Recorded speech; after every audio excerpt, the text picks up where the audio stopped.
جو دلشاد اس کمرے کی لائٹ فکس کر دیتا ہے اور اپنی بہن کو بتاتا ہے کہ تار کا مسئلہ تھا وہ میں نے صحیح کر دیا اس لیے اب لائٹ آ گئی ہے. تو وہ کہتا ہے مجھے لگ رہا ہے تمہارے چہرے کو دیکھ کے کہ تمہیں بھوک لگی ہے. لیکن اس کی بہن منہ بناتے ہوئے کہتی ہے کہ نہیں بھائی مجھے نہیں بھوک لگی. تو وہ کہتا ہے مجھے پتا ہے تمہیں بھوک لگی ہے. تو وہ کہتی ہے مجھے پتا نہیں ہے کہ آپ سے سارے پیسے نیلی لے کر چلی گئی, وہی سارے پیسے تھے ہمارے پاس, اب 200 میں سے کہاں سے آپ کھانا لائیں گے اور ہر چیز کریں گے. وہ کہتا ہے تمہارے لیے تو میں اپنی جان بھی دے دوں گا. اس کی بہن کہتی ہے نہیں بھائی آپ پھر اپنا جا کے خون بیچیں گے اور میں نہیں چاہتی میری بھوک کے لیے آپ اپنا خون بیچیں. وہ کہتا ہے یہ خون کیا چیز ہے, تمہاری بھوک کے لیے تو میں اپنی جان بھی دے دوں گا. پھر وہ اپنے کتاب سے اسے 200 روپے نکال کے دیتی ہے کہ یہ لئیے میں نے بچا کر رکھے تھے, آپ اس کا کھانا لے کر آ جائیں. اگلے سین میں اس عورت کے پاس ایک نوکر آتا ہے اور وہ کہتا ہے کہ یہ دیکھیے آپ کے پوتے نے میری ساری قمیض کاٹ دی ہے اور یہ 10ویں قمیض ہے, اس نے میرے سارے کپڑے کاٹ دیے ہیں. وہ بہت پریشان ہوتا ہے. مجھے یہ دیکھ کر اس کی دادی بہت پریشان ہو جاتی ہے اور وہ نوکر کہتا ہے میں آپ کی نوکری چھوڑ کر جا رہا ہوں, جس سے سنی بہت خوش ہوتا ہے اور وہ ہنسنے لگ جاتا ہے.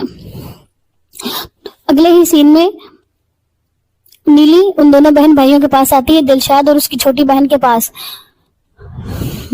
اور کہتی ہے کہ تم گانا تو گا لیتی ہو لیکن جب تک انسان کا دل نہ ٹوٹے اس کے آواز میں درد نہیں آتا. جب تک تمہاری آواز میں درد نہیں آئے گا تم بڑے سنگر کبھی نہیں بن سکو گے. تو وہ بڑی معصومیت سے پوچھتا ہے کہ جی یہ درد کیسے آتا ہے اور دل کیسے ٹوٹتا ہے. وہ کہتی ہے ٹھیک ہے پہلے تم مجھے گانا سناؤ پھر میں تمہیں 100 طریقے بتاؤں گی دل ٹوٹنے کے. تو وہ گانا شروع کرتا ہے. پہلے وہ اپنا راگ کہنا شروع کرتا ہے جس سے نیلی کانوں میں انگلیاں دے لیتی ہے اور وہ کہتی ہے یہ کیا انداز ہے, ایسے لگ رہا ہے جیسے کوئی مانگنے والا ہو, جیسے تو کوئی مانگنے والا بول رہا ہو, جس سے وہ پریشان ہو جاتا ہے. اور وہ نیلی جانے لگتی ہے کہ دلشاد فیصل آبادی بہت ہی کوئی اچھا سا سانگ شروع کر دیتا ہے جس سے وہ وہیں تھم جاتی ہے اور اس کی آواز کی جادو میں اور سحر میں کھو جاتی ہے اور پھر وہ اس کو چپ چاپ سننا شروع کر دیتی ہے. پھر دلشاد اس کے پاس آتا ہے اور پوچھتا ہے کیا اب صحیح تو میں نے گایا ہے؟ تو وہ اس کو مانتی نہیں ہے اور کہتی ہاں بس کچھ اچھا ہے. وہ کہتی کیا بس اچھا ہے؟ وہ بولتا ہے تو وہ کہتی ہاں بس ٹھیک تھا. تو تمہیں میرے ابا بلا رہے ہیں, نیچے جا کر میرے ابا کے آگے حاضری دو. تو وہ نیچے اس کے ابا کے پاس آتے ہیں. تو وہ کہتا ہے کہ یہ میرے گانے, میں بہت پریشان ہوں, تم لوگ مراسی ہو اور میرے گھر میں گانے بجانے کی کوئی اجازت نہیں ہے, اس محلے میں میری بہت عزت ہے, تمہاری آواز نہیں باہر آنی چاہیے گھر سے. جس سے وہ پریشان ہو جاتے ہیں اور وہ کہتا ہے بس ٹھیک ہے تمہارے پاس کھانے پینے کے لیے بھی کچھ ہے کیا, تم کیسے گزارا کرو گے, یہ کراچی شہر ہے, انہیں بہت ڈراتا ہے. تو وہ اس کی بہن کہتی ہے جی میرا بھائی انشاءاللہ ایک دن بہت بڑا سنگر بنے گا. جس سے وہ کہتی ہے بے شک جتنا مرضی سنگر بن جائے ہوگا تو مراسی ہی. وہ کہتی ہے نہیں جی اس کو انگریز لوگ آرٹسٹ بولتے ہیں. لیکن وہ کہتا ہے پھر بھی تمہاری آواز میرے گھر کے باہر نہیں جانی چاہیے کیونکہ محلے میں میری بہت عزت ہے جو کہ تمہارے گانے کی وجہ سے خراب ہو جائے گی. پھر وہ اس سے سلام لے کر جانا چاہتا ہے لیکن وہ اس سے شفقت آبادی اس سے سلام نہیں لیتا اور بہت ہی روکھے انداز سے اسے کہتا ہے نکل جاؤ. اور وہ دونوں بہن بھائی باہر آ جاتے ہیں. پھر رات کو دلشاد باہر ہوٹلوں پر گانا گا کر کچھ کمانے کے لیے نکلتا ہے لیکن اس کا گانا کوئی بھی نہیں سنتا بلکہ اسے ہر جگہ سے بھگا دیتے ہیں. جہاں بھی وہ جاتا ہے لوگ اسے بھگا دیتے ہیں اور کہتے ہیں یہ کیا کرنے آ گئے ہو. وہ پریشان ہو کر واپس آ جاتا ہے. اگلے سین میں سنی کی دادی اپنے بیٹے کے پاس آتی ہیں اور اسے کہتی ہے وجدان تم سنی کو سمجھاؤ, اس کی تربیت نہیں ہو رہی ہے, اس کو تربیت کرنے والا چاہیے, وہ بہت بگڑتا جا رہا ہے.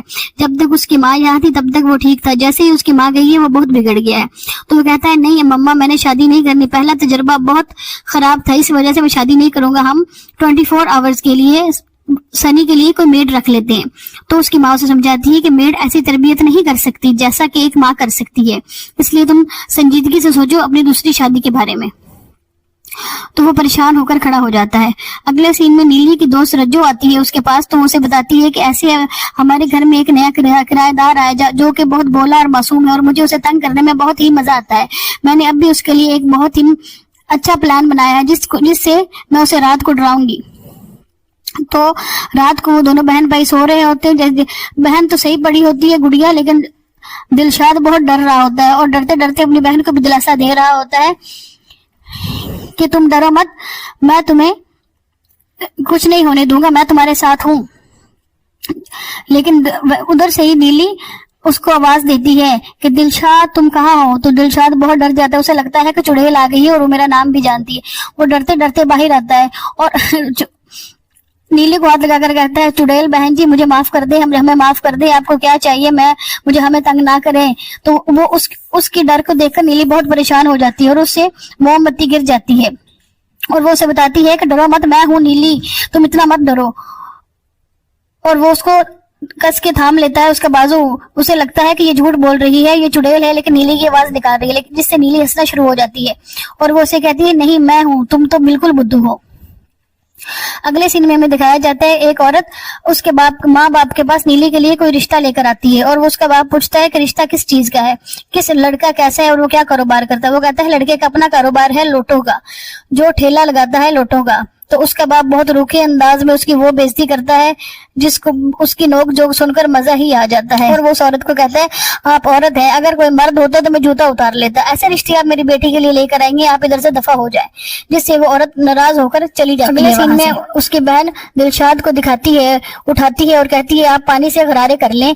آپ نے تو وہ غرارے کرنے کے لیے باہر صحن اپنے باہر بالکنی میں جاتا ہے جہاں نیلی دیکھ رہی ہوتی ہے اور وہ اسے پتھر مارتی ہے اور وہ کہتا ہے کیا آپ مجھے چھپ چھپ کر پتھر مار رہی ہیں, جس سے وہ اسے کہتی ہے کہ تم بہت میلے لگ رہے ہیں, تمہیں نہا لینا چاہیے. وہ کہتا ہے اب میں تو گاؤں میں روز نہاتا تھا, لیکن جب سے آپ نے کہا ادھر پانی نہیں آتا تو دوسرا دن ہو گیا میں نہیں نہایا. وہ کہتی ہے نہیں کوئی بات نہیں, پانی نیچے آ رہا ہے, نیچے والے غسل خانے میں جا کر نہا لو. تو وہ کہتا ہے آپ کے بابا نے نیچے آنے سے منع کیا ہے. تو وہ کہتی ہے نہیں, اس کی گارنٹی میری ہے, کچھ نہیں کہیں گے, تم جا کر نہا لو. تو وہ اس سے پوچھتا ہے جی آپ کی بڑی بڑی مہربانی, میں تولیہ اور صابن لے کر جا رہا ہوں. وہ کہتی ہاں میں سب کچھ سنبھال لوں گی, وہ رہا غسل خانہ, تم جلدی نہا کے آؤ. جب وہ نیچے جاتا ہے تو وہ زور زور سے ہنسنا شروع کر دیتی ہے کہ اب اس کی شامت آئے گی, کیونکہ اس کا باپ نیچے موجود ہوتا ہے اور جان بوجھ کر نیلی اسے نیچے بھیجتی ہے. اب آگے ڈرامہ میں کیا ہونے والا ہے, کیا ٹویسٹ ٹرنز آئیں گے, بہت ہی مزے کا ڈرامہ ہونے والا ہے. تو اگر آنے والے ایپیسوڈ کے لیے ہم